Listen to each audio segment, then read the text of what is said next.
Grand Littoral TV, bonjour à toutes et à tous et bienvenue en notre compagnie pour cette nouvelle édition du journal de la rédaction. Nous sommes le jeudi 18 janvier. Avant toute chose, vos prévisions météo et attention donc au vent aujourd'hui dans toute la région.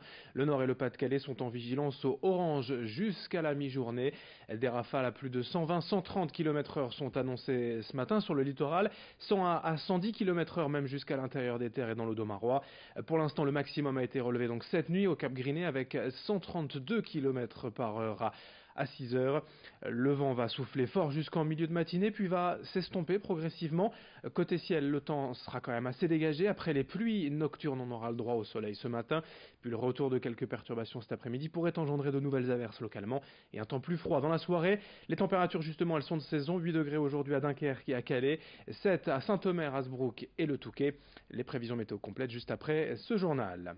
L'actualité à la une également sur le littoral, c'est donc l'interdiction de la pêche électrique votée par le Parlement européen ce mardi. Un soulagement, une réelle satisfaction pour les pêcheurs de la région.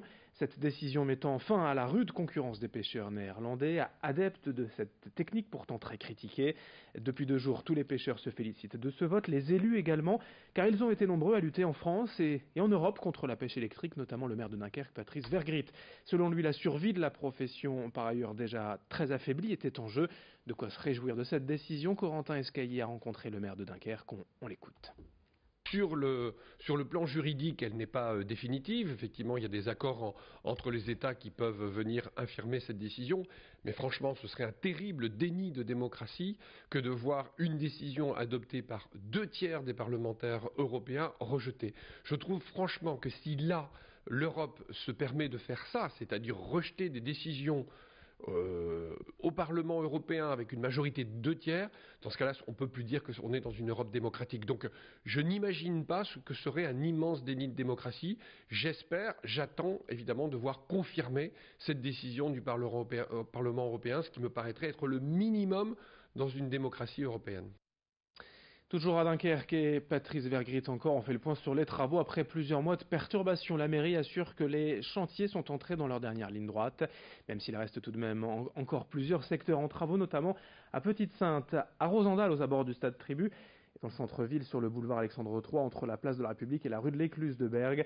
La mairie promet toutefois qu'il ne devrait pas y avoir autant de perturbations qu'au moment du changement de sens de circulation en octobre dernier. La fin des travaux est annoncée en même temps que la gratuité des transports en commun cet été. Écoutez donc les explications du maire de Dunkerque au micro de Corentin Escaillé.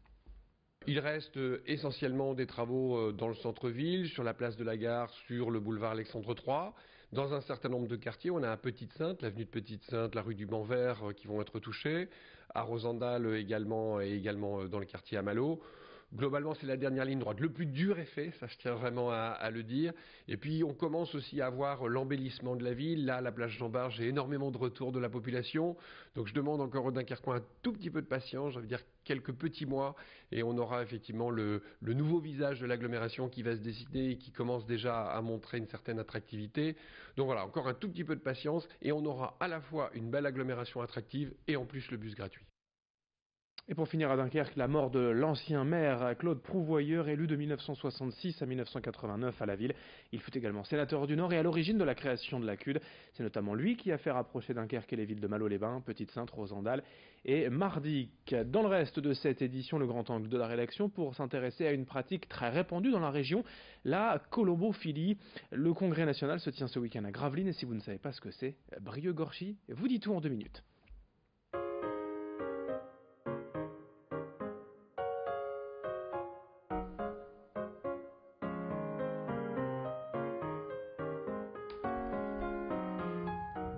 Plusieurs fois par jour, Michel Leroy s'éclipse au fond du jardin. Dans ces 2 pigeonniers, près de 80 oiseaux cohabitent, alors pour ce jeune retraité, il faut toujours s'assurer que tout va bien. Déjà, un pigeon malade, il va se tenir en boule. Le pigeon en bonne santé, bon, vous voyez, il y a plein de formes, roucoule.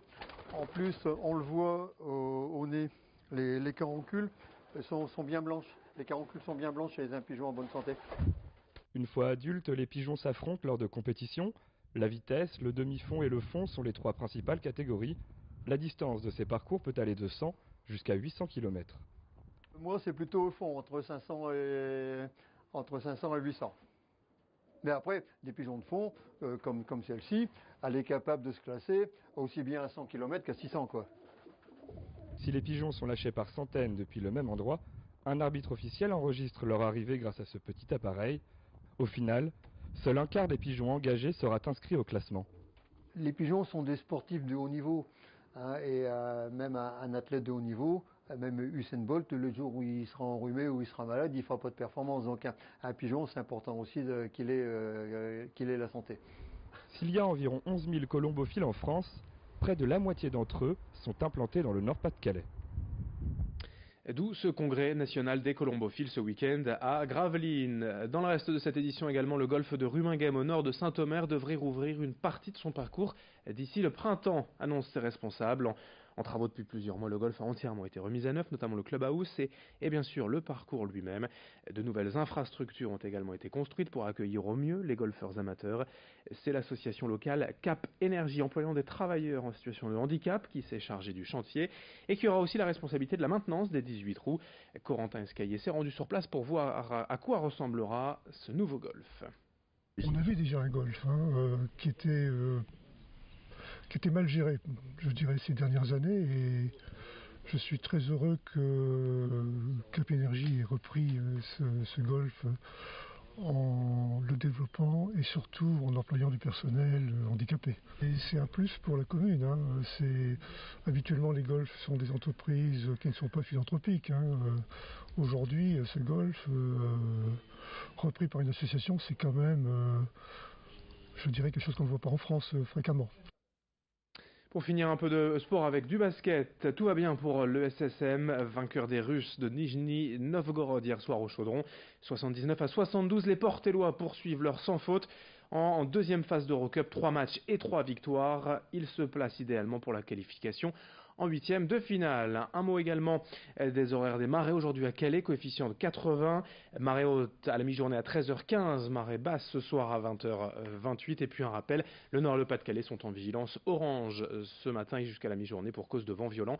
Déjà 132 km/h de vent en rafale relevé ce matin au Cap Griné. Fin de ce journal à suivre sur Grand Littoral TV, vos prévisions météo donc.